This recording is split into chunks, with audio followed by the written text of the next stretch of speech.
بسم اللہ الرحمن الرحیم. سامعین، امید ہے آپ سب خیریت سے ہوں گے. ہم کاشانہ بصیرت کے یوٹیوب چینل پر جس کتاب کو مل کر پڑھ رہے ہیں اس کا نام ہے غریب طوس، حضرت امام علی رضا علیہ السلام ولادت سے شہادت تک، جس کے مؤلف ہیں آیت اللہ باقر شریف القرشی اور مترجم ہیں علامہ الطاف حسین کلاچی. اور یہ ہے ریڈنگ کا پارٹ نمبر 31. اور ساتھ ساتھ میں یہ بتاتی چلوں کہ ہم نے جس چیپٹر کو پڑھنے کا آغاز کیا تھا وہ اب اختتامی مراحل میں ہے، یعنی 2-3 صفحات رہ گئے ہیں.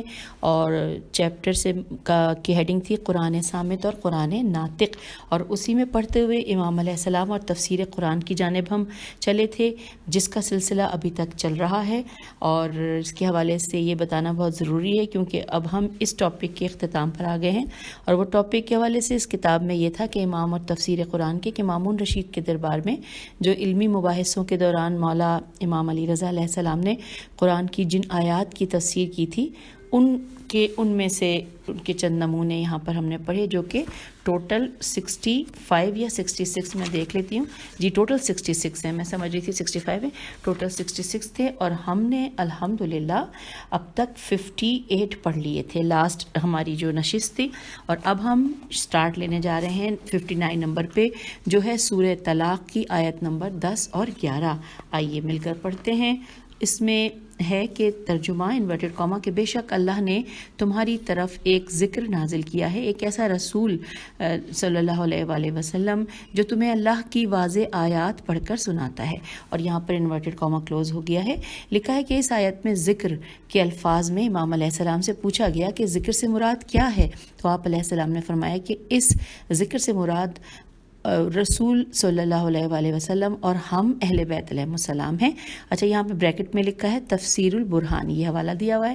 اب نمبر 60 پہ آ گئی ہے، جو نمبر 60 آ گیا ہے، جس میں ہم سورہ جن کی آیت نمبر 26 اور 27 پڑھنے جا رہے ہیں. ترجمہ انورٹڈ کاما کہ وہ غیب کا جاننے والا ہے اور اپنا غیب کسی پر ظاہر نہ کرتا سوائے اس رسول کے کہ جسے اس نے برگزیدہ کیا ہو. یہاں پر انورٹڈ کاما کلوز ہو گیا. لکھا ہے امام علی رضا علیہ السلام نے ابن حداب ہے دال الف بے سے کہا کہ اے ابن حداب، ان قریب تم اپنے کسی رشتہ دار کے خون کے مسئلے میں مبتلا ہونے والے ہو. اس نے کہا نہیں، غیب کا علم صرف اللہ کے پاس ہے. تو امام علیہ السلام نے یہ آیت پڑھی کہ اللہ اپنے مرتضیٰ رسول صلی اللہ علیہ وآلہ وسلم کو علم غیب عطا کرتا ہے. حضرت محمد صلی اللہ علیہ وآلہ وسلم مرتضیٰ رسول صلی اللہ علیہ وآلہ وسلم ہیں. یہ میں دوبارہ پڑھتی ہوں کہ حضرت محمد صلی اللہ علیہ وآلہ وسلم مرتضیٰ رسول صلی اللہ علیہ وآلہ وسلم ہیں اور ہم ان کے وارث ہیں. اللہ تعالیٰ نے اپنے رسول صلی اللہ علیہ وآلہ وسلم کو علم غیب عطا کر رکھا تھا. اب ساتھ ساتھ یہاں لکھا ہے کہ ہم علم ما کانا و ما یکونا کے عالم ہیں. اور یہاں پر حوالہ دیا گیا ہے بریکٹ میں الخرائج والجرائع. اور اب 61 نمبر پہ سورہ قیامہ کی آیت نمبر 22 اور 23 کا ترجمہ ہم نے پڑھنا ہے. انورٹڈ کاما کے بہت سے چہرے اس روز شاداب ہوں گے، وہ اپنے رب کی رحمت کی طرف دیکھ رہے ہوں گے. اور یہاں پر انورٹڈ کاما کلوز ہو گیا ہے. نیچے لکھا ہے کہ فرزند رسول علیہ السلام نے ان دونوں آیات کی تفسیر میں فرمایا کہ اس دن اہل ایمان اپنے پروردگار کے ثواب و جزا کا انتظار کر رہے ہوں گے.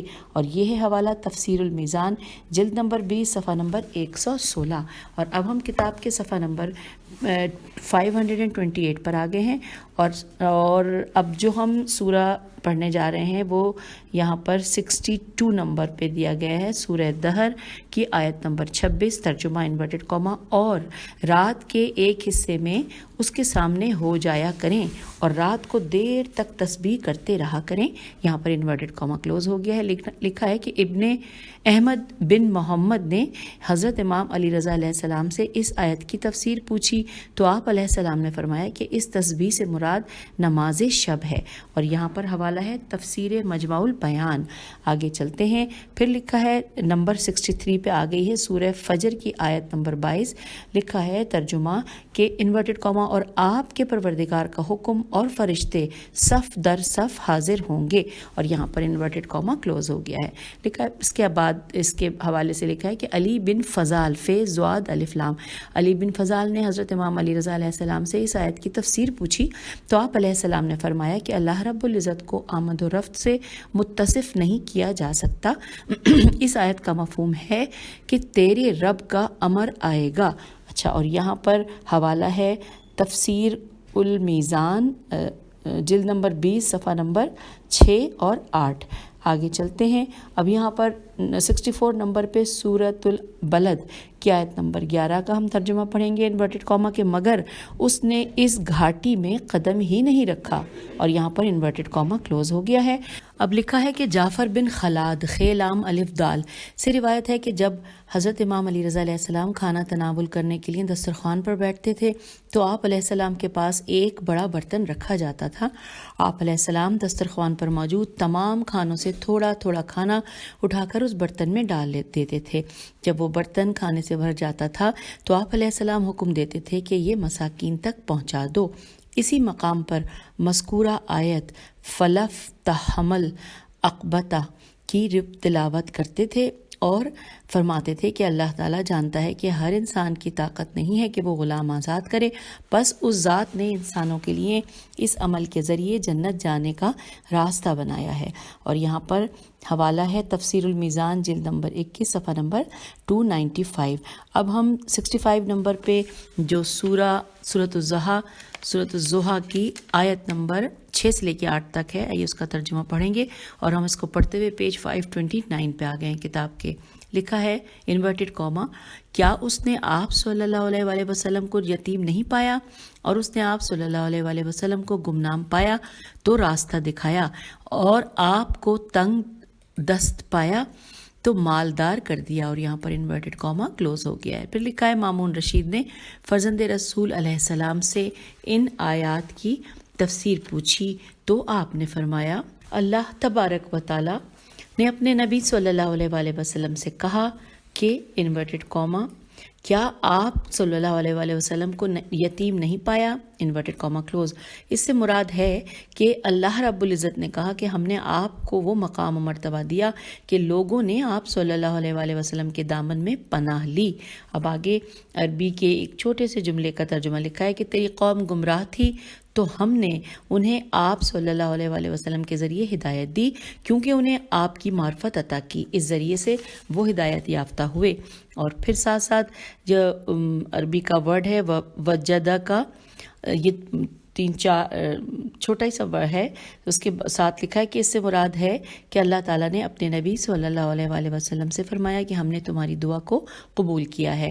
مامون نے سن کر کہا کہ اے فرزند رسول علیہ السلام، آپ علیہ السلام پر اللہ اپنی برکات نازل کرے، اور یہ ہے حوالہ تفسیر البرہان کا۔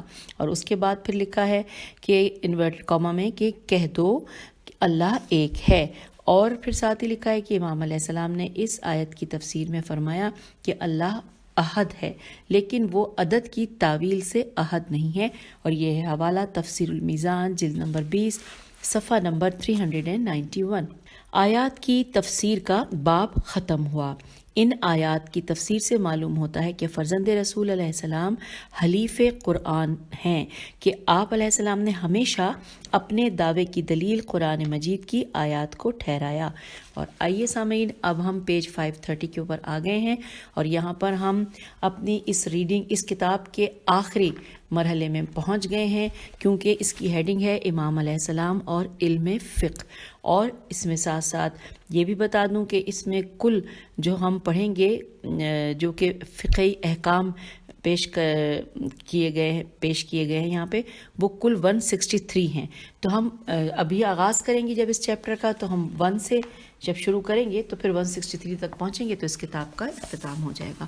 تو آئیے اس چیپٹر کو، کہ جس کا نام ہے، جس کی ہیڈنگ ہے امام علیہ السلام اور علم فقہ، اس کو مل کر پڑھتے ہیں۔ لکھا ہے کہ جی ہاں، نہ تو یہ مبالغہ ہے اور نہ غلو ہے کہ ائمہ اہل بیت علیہ السلام کی فقہ عالم تشریع کا ذکر و محور اور مصدر ہے، جو عین فطرت کے مطابق ہے۔ عقل اس کی تائید و تصدیق کرتی ہے۔ اس فقہ میں کسی قسم کی کمی نہیں ہے، اس میں توازن اور تطور ہے، توئے واورے، اس میں اتمام الف کے نیچے زیر ہے اور تے میم الف میم، اس میں اتمام و اکمال ہے۔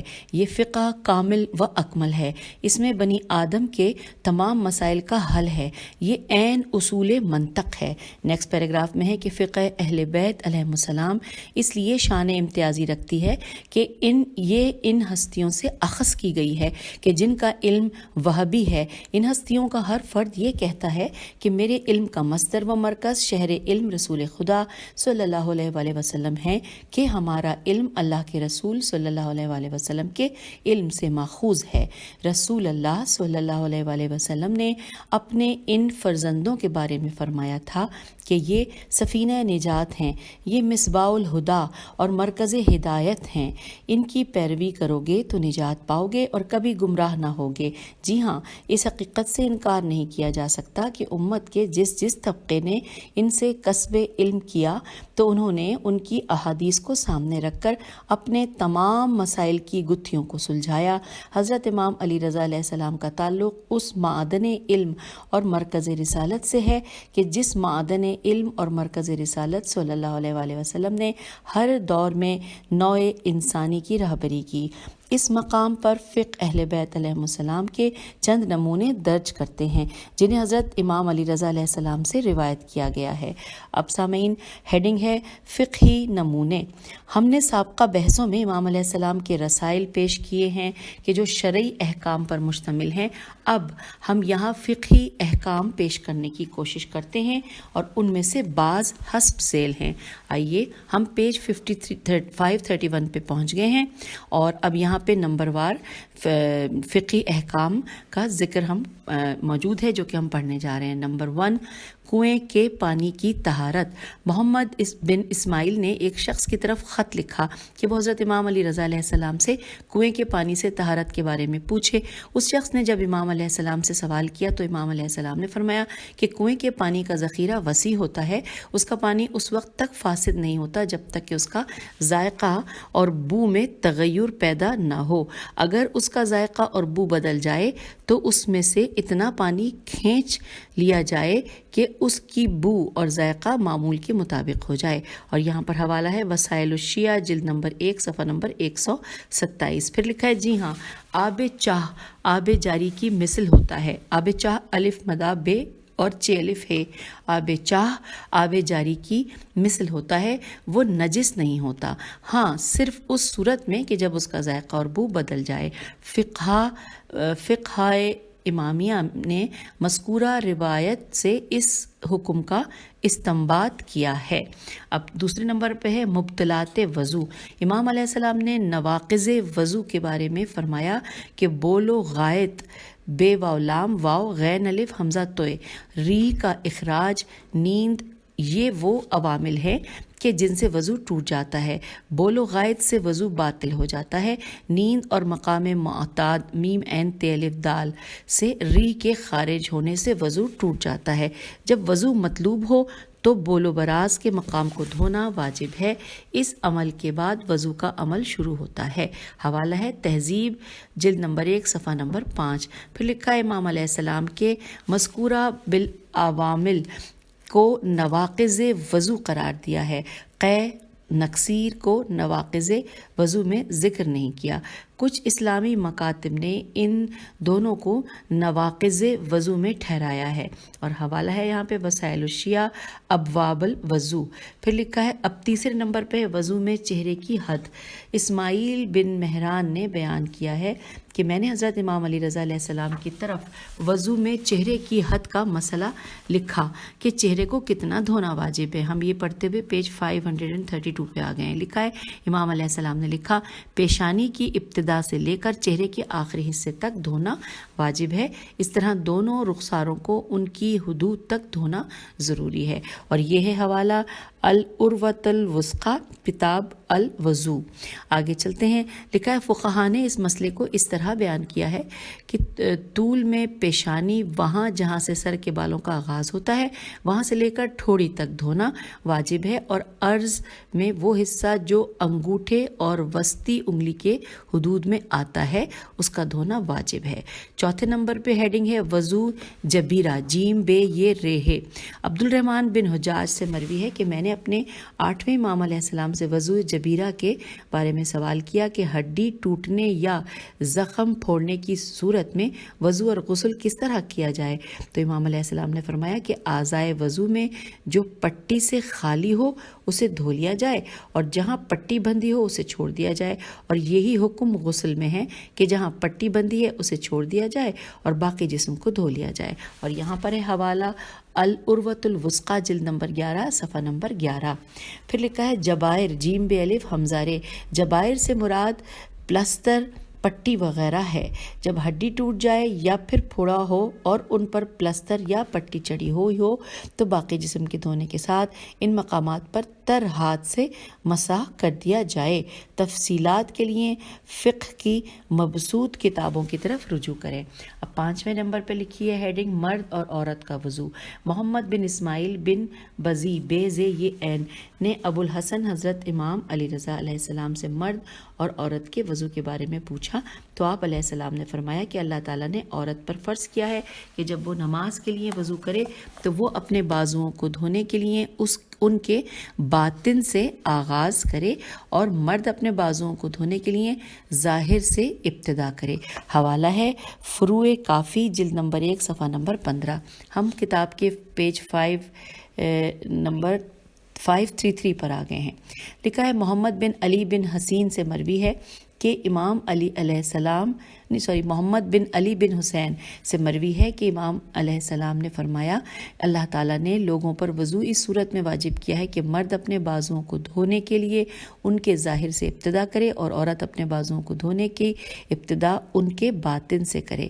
اور یہاں پر حوالہ ہے من لا یحذر الفقی جلد نمبر 1 صفحہ نمبر 16۔ پھر ہے کہ یہ وضو کے مستحبات میں سے ہے کہ مرد اپنے ہاتھ کی کوہنی سے لے کر ہاتھ کی درمیانی انگلی تک دھونے کا آغاز ہاتھ کے ظاہر سے کرے گا اور عورت ہاتھ کے دھونے کے لیے اس کے باطن سے آغاز کرے۔ 6 نمبر پہ ہے ہیڈنگ وضو میں استعانت مکروہ ہے، الف سین تے عین الف نون تے۔ وضو میں استعانت مکروہ ہے، یہ ہیڈنگ ہے، اس کے بارے میں پڑھتے ہیں۔ لکھا ہے حسن بن علی الوشا سے الوشا الف لام واو شین الف سے روایت ہے کہ میں سرکار امام علی رضا علیہ السلام کی بارگاہ میں پہنچا، آپ علیہ السلام کے حضور پانی کا لوٹا رکھا ہوا تھا تاکہ نماز کے لیے وضو کرے۔ میں آپ علیہ السلام کے قریب ہوا کہ وضو کرنے میں آپ علیہ السلام کی مدد کروں، لیکن امام علیہ السلام نے مجھے روک دیا کہ میں ایسا نہ کروں۔ میں نے عرض کیا کہ آپ علیہ السلام مجھے اپنے ہاتھوں سے پانی ڈالنے سے روک رہے ہیں، کیا آپ علیہ السلام اس بات کو پسند نہیں کرتے کہ مجھے اللہ رب العزت کے حضور سے اجر ملے؟ تو امام علیہ السلام نے فرمایا جی ہاں، تمہیں اجر ملے اور مجھے جواب دہ ہونا پڑے۔ میں نے عرض کیا کہ آقا وہ کیسے؟ تو آپ علیہ السلام نے فرمایا کہ کیا تم نے اللہ رب العزت کا فرمان نہیں سنا؟ سورہ کہف کی آیت نمبر 110 انورٹڈ کاما، لہٰذا جو اللہ کے حضور جانے کا امیدوار ہے اسے چاہیے کہ وہ نیک عمل کرے اور اپنے رب کی عبادت میں کسی کو شریک نہ کرے۔ یہاں پر انورٹڈ کاما کلوز ہو گیا ہے اور ہم پیج 534 پہ آ گئے ہیں کتاب کے۔ لکھا ہے میں وضو کر رہا ہوں، یہ اللہ رب العالمین کی عبادت ہے کیونکہ یہ اس عبادت کا مقدمہ ہے جسے نماز کہا جاتا ہے۔ میں اللہ تعالیٰ کی عبادت میں کسی دوسرے کو شریک نہیں کرنا چاہتا۔ یہ ہے حوالہ فروع کافی جلد نمبر 1 صفحہ نمبر 21۔ پھر لکھا ہے کہ جی ہاں، اس حدیث کے مطابق فقہائے امامیہ کا فتویٰ ہے کہ وضو میں استعانت مکروہ ہے۔ اور یہاں پر حوالہ ہم پڑھنے جا رہے ہیں کہ عروۃ الوثقی مکروہات وضو۔ پھر ہے 7ویں نمبر پہ تیمم کے بارے میں، یہ ہیڈنگ ہے۔ لکھا ہے اسماعیل بن حمام کندی نے حضرت امام علی رضا علیہ السلام سے روایت کی ہے کہ امام علیہ السلام نے تیمم کے بارے میں فرمایا کہ چہرے پر ایک ضربت اور دونوں ہتھیلیوں کے لیے ایک ضربت کا نام تیمم ہے۔ اور یہاں پر ہے حوالہ وسائل الشیعہ جلد نمبر 2 صفحہ نمبر 978 اور التہذیب جلد نمبر 1 صفحہ نمبر 59۔ اور پھر اس کے بعد لکھا ہے کہ فقہا کے ہاں مشہور یہ ہے کہ وضو کے بدلے تیمم کیا جاتا ہے اور اس میں چہرے اور دونوں ہتھیلیوں کے لیے ایک ضربت ہی کافی ہے۔ جب تیمم غسل کے عوض کرنا ہو تو اس میں تعداد واجب ہے۔ اور یہاں پر حوالہ دیا گیا ہے التہذیب جلد نمبر 1 صفحہ نمبر 59 اور وسائل الشیعہ جلد نمبر 2 صفحہ نمبر 973۔ آگے چلتے ہیں، لکھا ہے روایت کے مطابق تعدد معتبر ہے یا شاید اسے استحباب پر حمل کیا گیا ہو۔ یہ میں دوبارہ جملہ پڑھتی ہوں، روایت کے مطابق تعدد تے این دال دال، میں سمجھ رہی تھی یہاں پہ یہ تعداد ہے لیکن تے این دال دال لکھا ہے اور معتبر ہے، پھر لکھا ہے شاید اسے استحباب پر حمل کیا گیا ہو۔ اب 8ویں نمبر پہ ہیڈنگ ہے مٹی پر تیمم، لکھا ہے علی بن مترمیم توئے رے متر سے مروی ہے کہ ہمارے کسی صحابی نے روایت کی ہے کہ میں نے حضرت امام علی رضا علیہ السلام سے پوچھا کہ ایک آدمی کے پاس پانی ہے اور نہ تراب، تو کیا وہ مٹی سے تیمم کر سکتا ہے؟ تو آپ نے فرمایا کہ ہاں، پاک مٹی سے تیمم کر سکتا ہے اور آب طاہر سے وضو کر سکتا ہے۔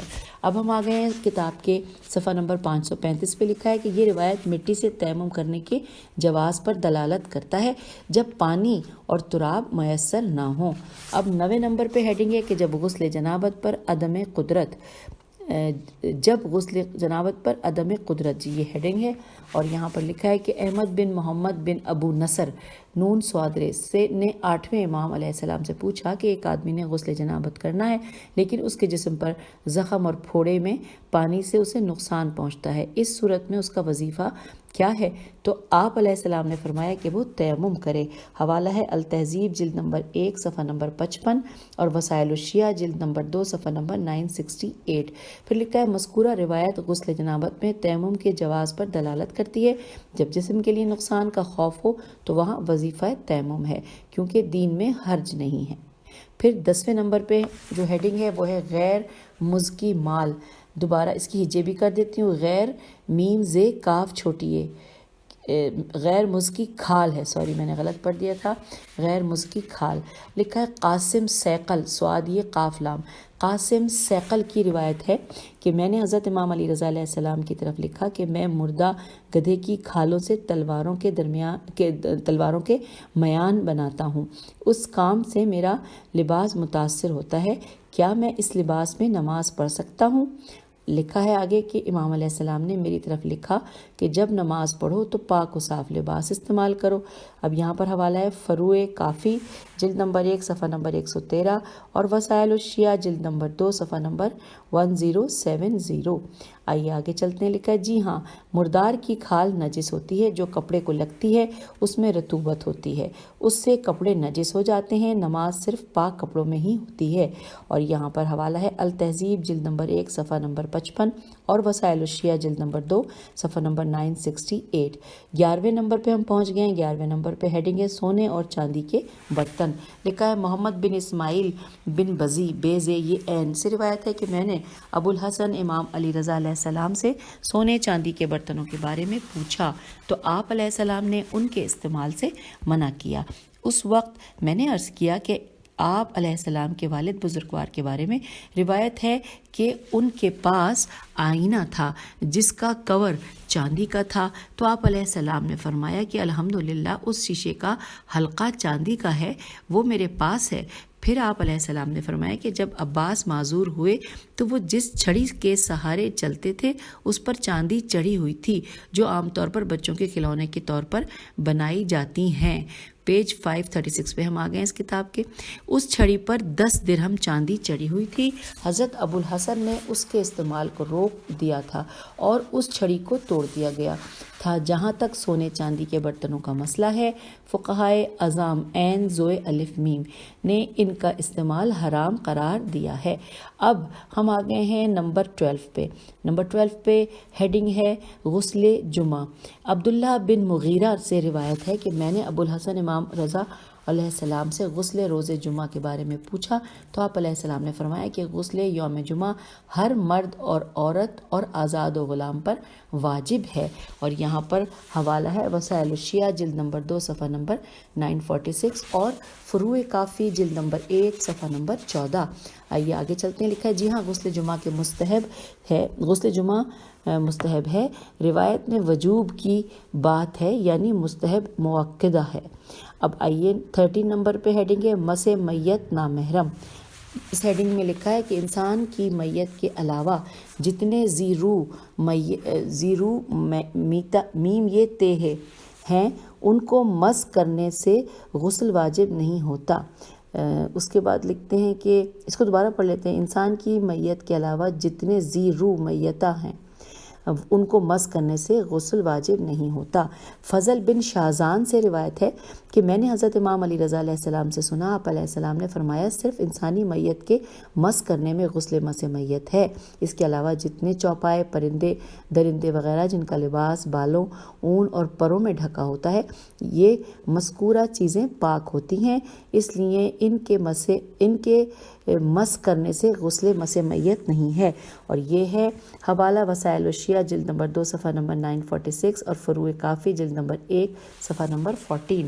پھر لکھا ہے حضرت الشیخ الحر العاملی نے کہا کہ یہ تعلیل یہ تعلیل غیر حقیقی ہے، ایسے حیوانات تو بہت زیادہ ہیں، احتمال اس بات کی ہے کہ یہ تعلیل فرد واحد کے لیے ہو۔ اغلب خاصہ یہی ہے، الف غیر لام بے الف کے اوپر زبر ہے، اغلب خاصہ یہی ہے۔ اور یہ ہے حوالہ وسائل الشیعہ جلد نمبر 2 صفحہ نمبر 936۔ ہم کتاب کے صفحہ نمبر 537 پہ آ گئے ہیں۔ اب ہم 14 نمبر پڑھنے جا رہے ہیں جس 14 نمبر کی ہیڈنگ ہے نماز جنازہ بلا وضو۔ اب اس کے بارے میں لکھا ہے کہ فضل بن شازن نے حضرت امام علی رضا علیہ السلام سے روایت کی ہے کہ بغیر وضو نماز جنازے میں شرکت جائز ہے، کیونکہ اس میں رکوع سجود نہیں ہے، کیونکہ یہ صرف دعا اور سوال ہے۔ کبھی یہ جائز ہوتا ہے کہ انسان بغیر وضو کے دعا مانگ سکتا ہے، ہاں اس نماز میں وضو واجب ہے کہ جس میں رکوع اور سجدہ ہو۔ اور یہاں پر حوالہ ہے وسائل الشیعہ جلد نمبر 2 صفحہ نمبر 799۔ ساتھ ہی لکھا ہے معظم فقہا نے یہی لکھا ہے کہ نماز جنازہ دعا ہے، حقیقتاً نماز نہیں ہے، اس لیے اس میں وضو ضروری نہیں ہے۔ اب نمبر 15 پہ ہم آ گئے۔ نمبر 15 پہ ہے ہیڈنگ ہے نماز جنازہ میں رفع یدین۔ یونس سے روایت ہے کہ میں نے حضرت امام علی رضا علیہ السلام سے پوچھا کہ میں آپ علیہ السلام پر قربان ہو جاؤں، میں نے دیکھا ہے کہ لوگ نماز جنازہ کی صرف پہلی تکبیر میں ہاتھ بلند کرتے ہیں اور باقی تکبیروں میں ہاتھ بلند نہیں کرتے، کیا میں ہر تکبیر پر اپنے ہاتھوں کو بلند کروں؟ تو امام علیہ السلام نے فرمایا کہ ہاں، ہر تکبیر کے ساتھ اپنے ہاتھوں کو بلند کرو۔ اور یہاں پر حوالہ دیا گیا ہے فروع کافی جلد نمبر 1 صفحہ نمبر 50 اور وسائل الشیعہ جلد نمبر 2 صفحہ نمبر 786۔ اب 16 نمبر پہ 16 نمبر پہ ہیڈنگ ہے نماز افضل عبادت ہے۔ اب لکھا ہے کہ یحییٰ بن حبیب سے روایت ہے کہ میں نے حضرت امام علی رضا علیہ السلام سے پوچھا نماز میں سے کون سی نماز افضل ترین ہے جس کی وجہ سے بندے خدا کا قرب حاصل کر سکتے ہیں؟ امام علیہ السلام نے فرمایا کہ فرائض و نوافل ملا کر 46 یعنی 46 رکعات ہیں۔